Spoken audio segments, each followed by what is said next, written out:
Hi guys, ನಮ್ಮ ಕನ್ನಡ ಯೂಟ್ಯೂಬರ್ಸ್ಗೆ ಏನಾಗಿದೆ ಅಂತ ಗೊತ್ತಿಲ್ಲ. ಗೇಮರ್ಸ್ ಆಗಿರ್ಬೋದು, ಮೋಟೋಲಾಗರ್ಸ್ ಆಗಿರ್ಬೋದು, ಇವರು ಕಿತ್ತಾಡ್ತಾ ಇದ್ದಾರೆ. ಅಂದರೆ ತುಂಬ ಜನ ಎಲ್ಲರೂ ಕೂಡ ಕಾಂಟ್ರವರ್ಸಿ ಮಾಡಿಕೊಂಡು ತಮ್ಮ ಒಂದು ಕಂಟೆಂಟ್ ಬಿಟ್ಟು ಅವರ ಒಂದು ಕಾಂಟ್ರವರ್ಸಿನೇ ತುಂಬಿಸಿದ್ದಾರೆ ಅಂತ ಹೇಳ್ಬೋದು. ನಿಮಗೆ ಗೊತ್ತಿರೋ ಹಾಗೆ ಮೊನ್ನೆ DB ಅವರು ತಮ್ಮ ಒಂದು ಯೂಟ್ಯೂಬ್ ಚಾನಲ್ನಲ್ಲಿ ಒಂದು ವಿಡಿಯೋ ಅಪ್ಲೋಡ್ ಮಾಡಿರ್ತಾರೆ. ಅದರಲ್ಲಿ DB ಅವ್ರಿಗೆ ಯಾರು ಅವ್ರಿಗೆ ಬೈದಿದ್ದಾರೆ ಮತ್ತು ಅವ್ರ ವಿರುದ್ಧ ಯಾರು ನಿಂತಿದ್ದಾರೆ ಅವ್ರಿಗೆ ಇವರು ಕೂಡ ಸ್ವಲ್ಪ ಬೈದಿದ್ದಾರೆ ಅಷ್ಟೇ ಅಲ್ಲ, ಅವ್ರಿಗೆ ಎದುರಿಸಿದ್ದಾರೆ ಅಂತಲೂ ಕೂಡ ಹೇಳ್ಬೋದು. ಅಂದರೆ ಒಂದು ರೀತಿ ಜೀವ ಬೆದರಿಕೆ ಅಂತಲೇ ಹೇಳ್ಬೋದು. ಈ ರೀತಿಯಾಗಿ ಅವರು ಒಂದು ವಿಡಿಯೋ ಅಪ್ಲೋಡ್ ಆದ ಕೂಡಲೇ ಅವ್ರ ಮೇಲೆ ಒಂದು ಕಂಪ್ಲೇಂಟ್ ಆಗಿದೆ. ಹೌದು ಗಾಯ್ಸ್, ಸೋಷಿಯಲ್ ಮೀಡಿಯಾದಲ್ಲಿ ತಮ್ಮ ಒಂದು ಯೂಟ್ಯೂಬ್ನಲ್ಲಿ ಲೈವ್ ಬಂದು ಕೆಲವು ಜನಕ್ಕೆ ಜೀವ ಬೆದರಿಕೆ ಹಾಕಿದ್ದಾರೆ ಅಂತ ಅವ್ರ ಮೇಲೆ ಒಂದು ಕಂಪ್ಲೇಂಟ್ ಆಗಿದೆ. ಅದರಿಂದ ವೈಟ್ ಫೀಲ್ಡ್ ಪೊಲೀಸರೇನಿದ್ದಾರೆ ಅವರು ಇವ್ರನ್ನ ಅರೆಸ್ಟ್ ಮಾಡಿದ್ದಾರೆ ಅಂತಲೇ ಹೇಳ್ಬೋದು. ಇದಕ್ಕೆ ಬೇಕಿದ್ರೆ ಪ್ರೂಫ್ ಸಮೇತ ನಾನು ಹೇಳ್ತೀನಿ ಅಂತ ಹೇಳಿದ್ದೀನಿ.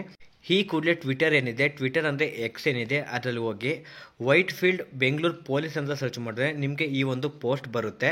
ಸೊ ಈ ಒಂದು ಪೋಸ್ಟ್ ಏನಿದೆ, ಈ ಒಂದು ಪೋಸ್ಟ್ನ ಅಫಿಷಿಯಲ್ ಆಗಿ ಬೆಂಗಳೂರು ವೈಟ್ ಫೀಲ್ಡ್ ಪೊಲೀಸ್ ಏನಿದ್ದಾರೆ ಅವರು ಈ ಒಂದು ಪೋಸ್ಟ್ನ ಮಾಡಿದ್ದಾರೆ. ಯಾವುದಕ್ಕಾಗಿ ಇವ್ರನ್ನ ನಾವು ಅರೆಸ್ಟ್ ಮಾಡಿದ್ದೀವಿ ಅನ್ನೋ ಒಂದು ಪರ್ಟಿಕ್ಯುಲರ್ ಆಗಿ ರೀಸನ್ ಕೂಡ ಅಲ್ಲಿ ಮೆನ್ಷನ್ ಮಾಡಿದ್ದಾರೆ ಅಂತಲೇ ಹೇಳ್ಬೋದು.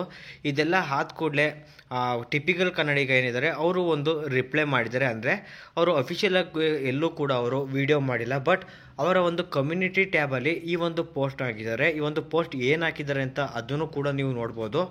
ಗೈಸ್, ಇಲ್ಲೇ ನಾನು ನಿಮಗೆ ಶೋ ಮಾಡಿ ತೋರಿಸ್ತಾ ಇದ್ದೀನಿ. ಈ ರೀತಿ ಅವರು ಒಂದು ರಿಪ್ಲೈ ಕೊಟ್ಟಿದ್ದಾರೆ. ಅಂದರೆ ಅವರೆಲ್ಲೂ ಕೂಡ ಡೈರೆಕ್ಟಾಗಿ ಅಫಿಷಿಯಲ್ ಆಗಿ ಹೇಳಿಲ್ಲ, ಬಟ್ ಇಂಡೈರೆಕ್ಟಾಗಿ ಅವರು ಒಂದು ಪೋಸ್ಟ್ನ ಮೂಲಕ ಹೇಳಿದ್ದಾರೆ. ಅಂದರೆ ಪದ ಬಳಕೆ ಯಾವ ರೀತಿ ಮಾಡಬೇಕು ಏನು ಅಂತ ಅವರು ಒಂದು ರೀತಿ ಹೇಳ್ಕೊಟ್ಟಿದ್ದಾರೆ ಅಂತಲೇ ಹೇಳ್ಬೋದು. ಈ ರೀತಿಯಾಗಿ ಒಂದು ರೀತಿ ಈ ಒಂದು ಕಾಂಟ್ರವರ್ಸಿ ನಿಲ್ಲೋದೇ ಇಲ್ಲ ಅನ್ನೋ ರೀತಿ ಕಾಣಿಸ್ತಾ ಇದೆ. ಗೈಸ್, ಈ ಒಂದು ಕಾಂಟ್ರವರ್ಸಿ ಯಾವ ರೀತಿ ಶುರು ಆಯಿತು ಅಂದರೆ, ಮೊದಲನೇದಾಗಿ ಕನ್ನಡ ಗೇಮಿಂಗ್ ಕಮ್ಯುನಿಟಿ ಏನಿದೆ ಆ ಒಂದು ಗೇಮಿಂಗ್ ಕಮ್ಯುನಿಟಿಲಿ ಈ ಒಂದು ಕಾಂಟ್ರವರ್ಸಿ ಶುರು ಆಗುತ್ತೆ. ನಂತರ ಈ ಒಂದು ಕಾಂಟ್ರವರ್ಸಿ ಯಾರೆಲ್ಲ ಬೆಟ್ಟಿಂಗ್ ಆ್ಯಪ್ ಪ್ರಮೋಷನ್ ಮಾಡ್ತಾ ಇರ್ತಾರೆ ಆ ಕಡೆ ತಿಳ್ಕೊಳ್ಳುತ್ತೆ. ಅಲ್ಲಿಂದ ಮತ್ತೆ ಈ ಒಂದು ಮೋಟೋಲಾಗು ಕೂಡ ಈ ಒಂದು ಕಾಂಟ್ರವರ್ಸಿ ಶುರುವಾಗುತ್ತೆ. ಸೊ ಈ ರೀತಿಯಾಗಿ ಈ ಒಂದು ಕಾಂಟ್ರವರ್ಸಿ ಚಿಕ್ಕದಿಂದ ದೊಡ್ಡದಾಗಿ ಬೆಳೀತಾ ಹೋಗ್ತಾ ಇದೆ. ಈ ಒಂದು ಕಾಂಟ್ರವರ್ಸಿನ ಇಲ್ಲಿಗೆ ನಿಲ್ಲಿಸಿದ್ರೆ ಎಲ್ಲರಿಗೂ ಕೂಡ ತುಂಬಾ ಒಳ್ಳೆಯದು. ಬಟ್ ಇದು ಎಲ್ಲಿ ಹೋಗಿ ಮುಟ್ಟುತ್ತೆ ಅಂತ ಹೇಳೋಕ್ಕಾಗೋದಿಲ್ಲ. ಈ ರೀತಿಯಾಗಿ ಒಬ್ಬರ ಮೇಲೆ ಒಬ್ಬರು ಜೀವ ಬೆದರಿಕೆ ಹಾಕುವಷ್ಟು ಮುಂದುವರೆದಿದೆ. ಸೊ ಈಗ ಏನು ಕಾಂಟ್ರವರ್ಸಿ ಇದೆ ಇದೆಲ್ಲ ಬಿಟ್ಟು ತಮ್ಮ ಕಂಟೆಂಟ್ ಏನಿದೆ ಆ ಒಂದು ಕಂಟೆಂಟ್ ಮೇಲೆ ಅವರು ವಿಡಿಯೋ ಮಾಡಿಕೊಂಡು ಅದ್ರ ಬಗ್ಗೆ ಎಲ್ಲರೂ ಕೂಡ ಇನ್ಫಾರ್ಮೇಷನ್ ಕೊಟ್ಟರೆ ತುಂಬಾ ಚೆನ್ನಾಗಿರುತ್ತೆ ಅಂತ ಅನ್ಕೋತೀನಿ. ಗೈಸ್, ಇನ್ನು ಮುಂದೆನೂ ಕೂಡ ಈ ಒಂದು ಕಾಂಟ್ರವರ್ಸಿ ಹೆಚ್ಚಾಗ್ತಾ ಹೋಯಿತು ಅಂತ ಅಂದರೆ ನೀವೇನು ಸಬ್ಸ್ಕ್ರೈಬ್ ಮಾಡ್ಕೊಂಡಿದ್ದೀರಾ ಅವರ ಚಾನಲ್ ಬಿಟ್ಟು ಅನ್ಸಬ್ಸ್ಕ್ರೈಬ್ ಮಾಡ್ಕೊಳ್ಳಿ ಅನ್ನೋದೇ ನಾನು ಹೇಳೋದು.